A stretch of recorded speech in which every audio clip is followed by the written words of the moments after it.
All right, so you're going to answer all the questions, right? No. You got to talk. No. No? Okay. Right. We are now going to roll into our post-race press conference here in Darlington with today's winner of the Goodyear 400. No stranger to the post-race press conference this season is Tyler Reddick. Tyler, congratulations on this win. I know that there was a lot of things that happened in today's race that obviously you'll have the opportunity to talk about, but just talk a little bit about being at this point in the season and having 4 wins for your team and what that really means. I know we've said it a couple times, knowing you guys did not win last year. How does it just feel to be in this spot right now? You want to take that one? How's it feel? Good. Good?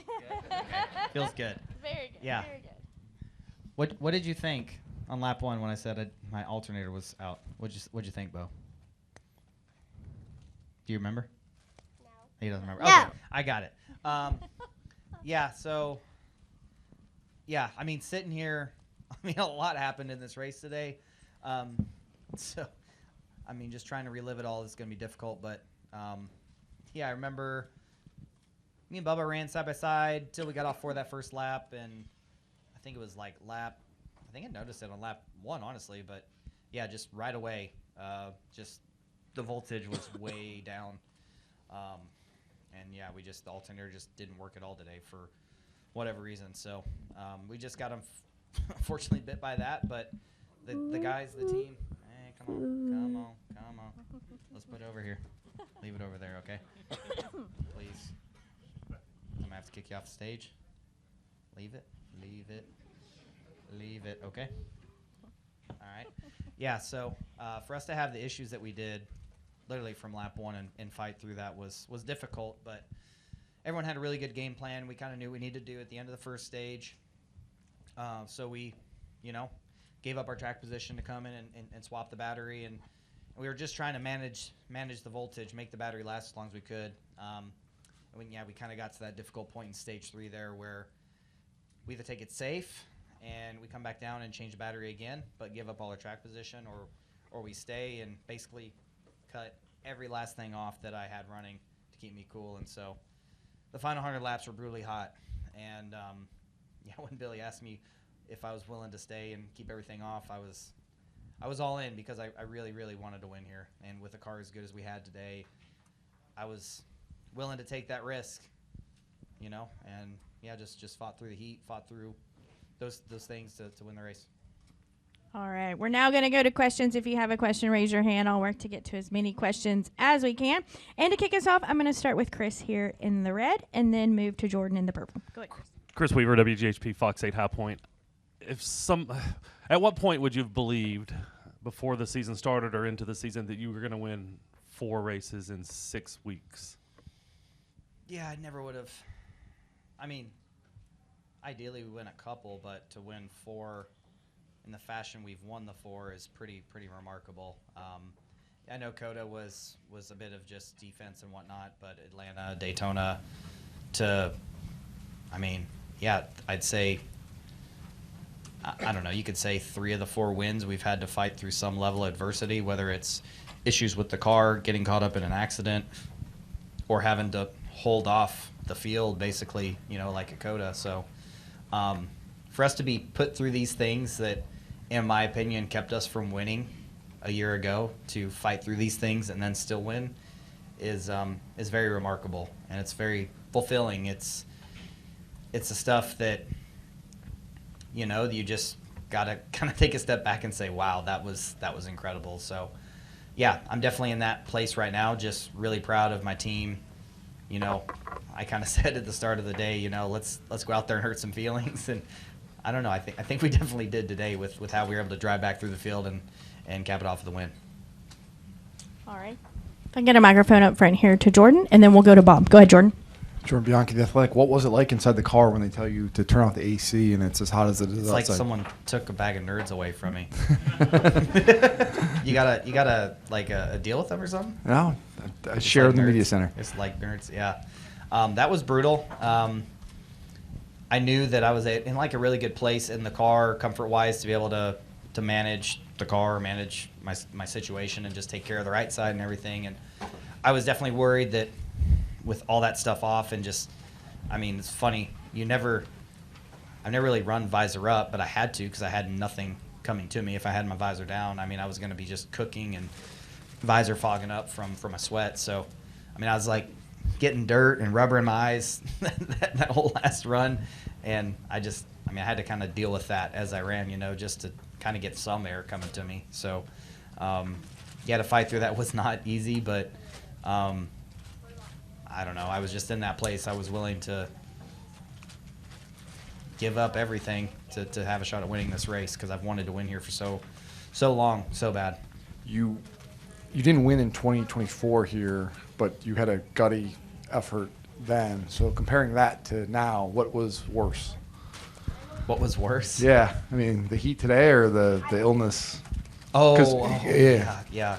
I'd say the illness. I don't know when you feel so. Then in 2024, just every time I hit that bump off too, I thought I was going to throw up. That was awful. So I'm glad I didn't have to deal with that. I mean, I was sweating, but I train and try to keep myself in the best shape possible. So if these situations happen, I'm ready to go. So I made sure to let the team know. Funny enough, our coach Jason came down today, and he's been trying to get me to do more cardio here and there throughout the week. And I remind him, like, see, we don't need to do any cardio. We're good. I got that part covered. So, yeah. All right, Bob, go ahead. Bob Pockris, Fox Sports. Would you have shut everything off if you had like a 5th place car or 10th place car?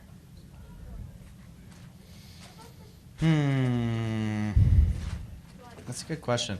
I mean, I don't know. I feel like possibly. It's hard to say. I wasn't in that situation, right? I think if I had a 5th to 10th place car, would have been harder to drive back through the field. So possibly I would have made the same call there. But it is truly hard to say with 100% confidence, right? It's just different situation. If I had a 5th to 10th place car, I probably would have drove back through the field like we did at the end of stage 1. We had the slow stop, or at the in stage 2 we went to the back of the pack there. And maybe I'm stretching here, but when Michael Jordan's in your pit box, do you have to? Is there any extra incentive to be like, yeah, I'm gonna have to gut this out because I would never hear the end of it? No, it's funny. I didn't know Michael was there till I saw him on the front stretch. So y'all got to see him all day, but I didn't know he was there. So even more glad I decided to cut it out, honestly. All right, we're going to continue with questions. I'm going to go to Chris here, right there. Thank you. Chris Knight, catchlines.com. Tyler, the Fox booth called this one of the gutsiest performances in the NASCAR Cup Series history. I was just... I don't know. I was hot, but it wasn't like, COTA in 2023. I got out of the car and I literally couldn't see. And I didn't feel like that after today. Maybe that's just experience and training, but, I don't know. It's hard for me to say. I drove the car today, but I don't know. I just felt like my experience here, where our car was at, I kind of knew what I needed to do. I don't know. Maybe it's hard for me to really comment on that, to be honest. I feel like we did a good job. Was I a little aggressive at times? Yes, but I feel like I really felt like I needed to be to take advantage of when we were better than other cars. Were you worried, though, when you got into the back of Boucher that you might have damaged the car and might have... I was worried about our damage, but too, I was like, of course, like, again, like we lived it in 2024 together. Like, he's not wrong. On the racetrack, me and him run each other very clean, so it's just like, of all people that happens to, at the course had to be Christopher, so I just didn't love that moment occurred in the race, but I don't know. I only saw as much as I could from the driver's seat. I don't know from TV if he had his hand out waving or not. From my vantage point, I was offset to the right. I know he had a bad corner off of 2, and I made my mind up that I was going to make the slide job into 3, and when he darted to the left, when I was darting to the left, we talked about it all week, just having less grip. And I mean, I hit the brake, but like I was up his back bumper. I had no load in my car, and I just completely like ran him over. So that just stinks because I do think I was going to pass him if he stayed on the racetrack, and it just didn't. Just one of those things that didn't need to happen. So again, I don't know if he waved or not. If he didn't wave, I get it because he's not trying to broadcast to me he's going to pit because maybe I pit with him. So yeah. All right, I'm going to go to Chris in the back. Chris, just keep your hand up.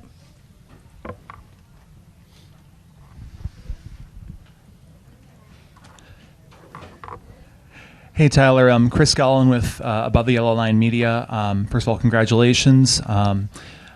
At this point, you have a 95-point lead over Ryan Blaney in second, That's which sick. Yeah. I believe is the largest your points lead has been so far this season.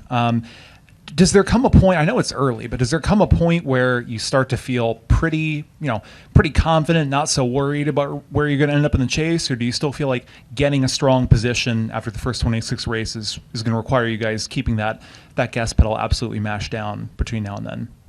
Yeah, I mean, we continue just being in a good spot. I just, if we can keep this cushion, I feel like we're going to be positioned to maybe sacrifice a couple points in stages to gain many more, in stage 2 or stage 3. So, for me, I'm loving where we're at with that because it kind of gives us that little bit of extra confidence to maybe do something that may not pan out for us, but we're just in a good spot there to where maybe if the situation arises, to forego a couple points in stage 1 or 2 to set ourselves up better for stage 3. Thanks, Tyler. All right, we're going to come up to Trent and then Eddie. Go ahead, Trent. Congrats, Tyler. Trent Worsham, frontstretch.com. It's very rare in the next gen era we've seen guys with so many issues come back and win the race. Did the package have anything to do with that? I know you had a fast race car, but did today's package, the tires, the fall off, did that have anything to do with how you're able to come and make all these repairs and still win the race? Yeah, I mean, it was harder to defend. In my opinion, Brad made a really good move on me in 1 and 2 to keep. I mean, I feel like the move that Brad made on me in 1 and 2 with the old car would have kept me behind him. I would have lost the nose, but with this car and just less overall grip, I was able to cross over. When he did cover the move, I didn't want to run into him, but I never would have been able to make contact. You know what I mean? So just how that whole move that got me to the lead played out. I feel like with the old car, he would have been able to defend that and keep me behind him. Okay, Eddie, go ahead. And then John right next to him. Go ahead. Hey, Tyler, Eddie Kalegi, Motorsports Today. Congrats on the win. Obviously, Jordan mentioned your challenge here a couple of years ago, and then today the obstacles speak for themselves just in stage 1. So what is it really about your mindset that allows you to put adversity behind you and be able to have performances like you did today? Well, I mean, when it comes to here, I'm willing to do anything to win here. I've been so close so many times. I mean, it sounds dramatic, but literally freaking keeps me up at night. Just the amount of races I've let slip away by 1 or 2 little things. And so as strong as we were and being able to fight through the things we did, there's just not many. You hope you're able to bring that speed every week, but when you have that car of that potential, you can't let it go to waste. You've got to capitalize. All right, John. John Newby Fanbuzz. So Eddie actually kind of asked part of what I wanted to ask anyway, which I appreciate. So when did that mindset start for you? Because, you look back at like races at Fontana where you can't feel your legs and all these different things that you've encountered throughout your career where it's kind of like, are you going to have a normal race at, some point? So when did you start having that mindset of I'm just not going to succumb to any of this stuff? Yeah, for me, a really good experience of that, funny enough, same kind of situation, but obviously a bit more dramatic, was lap 1 of this race last fall in the 500. Josh, like he pointed out, had issues, missed the travels, got the adjustments wrong, and he hits the track, washes up into me, and I'm sitting there pretty much wrecked, and we're able to save it. the roof flaps deployed, so we're slow the whole first stage, and we were able to get that down fixed. Yes, we had damage, but we basically, similar thing, right? Had potentially a race-ending issue occur on lap 1, and we just fought through it. So I mean, funny enough, I literally the last time I was here went through the exact same thing, just different circumstances kind of in play. So I've had that occur at a number of tracks and whatnot over the years, and I just I don't know. I don't let that stuff really get to me. It's unfortunate it's happened a number of times, but the more it happens, the less and less those things really even affect me at all. All right. Matt Weaver. Matt Weaver, motorsport.com. What was worse, today or being super sick in the car? Super sick, yeah, for sure. Yeah, not even close. Okay. Yeah. When you're kind of on a trajectory right now to where it's like Kyle Larson, 2020, you're talking about Jimmy Johnson in the 2000s, Jeff Gordon in the late 90s, and people say you're not supposed to be able to do that in the next gen. There's way too much parity. Things are way too close, way too equal. How do you even comprehend the fact that it is possible and it's you guys who are doing it, it's you and Billy in 2311? I mean, some of it is, you look at the place we've won, in my opinion, we've been very strong at Echo Park Speedway. So we won there. COTA has been a track over the years that I've been very, very strong at.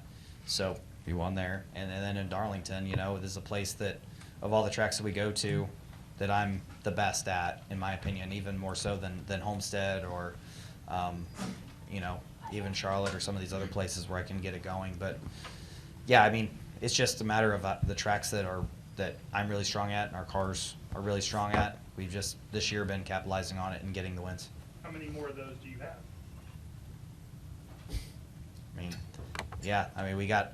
I was sad to see the Roval go, but now we have 2 Charlotte Oval dates, so that's awesome. We're going back to Chicagoland, and last time I was there, I was really strong in a Riley Auto Parts car. So there's a lot of tracks on the schedule that we have been really, really strong at. So, and you got to see that in 2024 with how we were able to put races together. So if we can keep this up, who knows? I'm just going to take it 1 week at a time.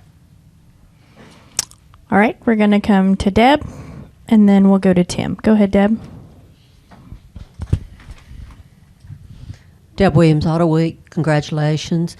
How far were you in that final stage when you had to empty your cool shirt? At the start. Oh, it was at the start. Final stage, yeah. Okay. Everything off. So how difficult was it with you fastening the seat? Had you practiced it? Exactly how did it work? No, we talked about it. We kind of ran through it, but I've never done it in the car. So, yeah, thankfully, you're not having to save fuel hard at Darlington. You're not having to keep your tires and all that warm. So we're able to kind of take the time that we had under yellow there to knock it out. I made a complete mess, stuff all over my visor, water in the fluid from the cool shirt all over the car. So I made a complete mess in the process, but I got all the fluid out of the shirt, so it kept it from getting super hot. So yeah, now I've done it. So if it happens again, I know what to do a little faster next time. Thank you. All right, Tim. Tim Moore, Motorsports Day. Congrats on the win, Tyler. I have 2 questions for you. First, when you look at throughout the day, I know you mentioned kind of racing Brad and the differences there, but when you did get mired back in the pack, I'm wondering, do you feel it was a significant step up with the package in terms of the ability to pass?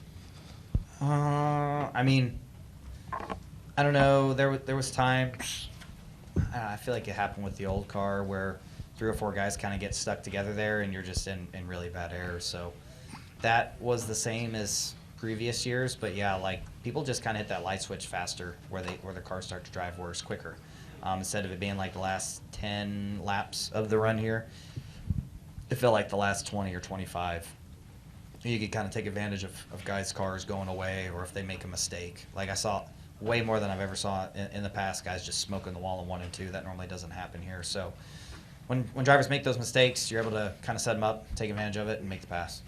And then my other question for you is when Denny came in here, he said the difference setting you guys apart from the Joe Gibbs Racing, Hendrick Motorsports, and so on, is that he feels you guys need a little bit more improvement on the short track side of things. So my question for you is, if it's you or Bubba or Riley next week that wins, does 2311 belong in the conversation of being in the big three with those other teams?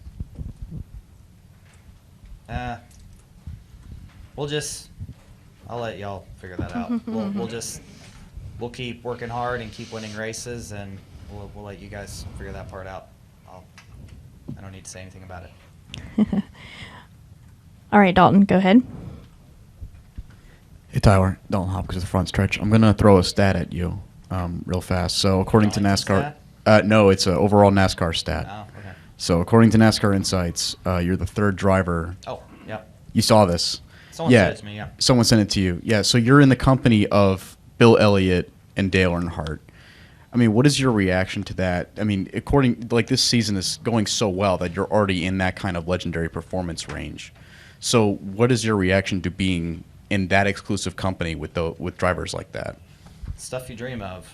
You never know if they're going to be reality, but just be extremely thankful that you're able to work with the team and put together days like this where you can fight through these issues and overcome it and still win races. So, just honored, to be a part of the same sentence as those two guys. So, we'll try and keep it going and see how special we can really make 2026. All right, Tyler. A big congratulations again. Thank you for always coming and spending some more time with us. Yeah. And we wish you the best of luck next week in Martinsville. If I could win there, oh my gosh, the world's going to end. We can officially end on that note.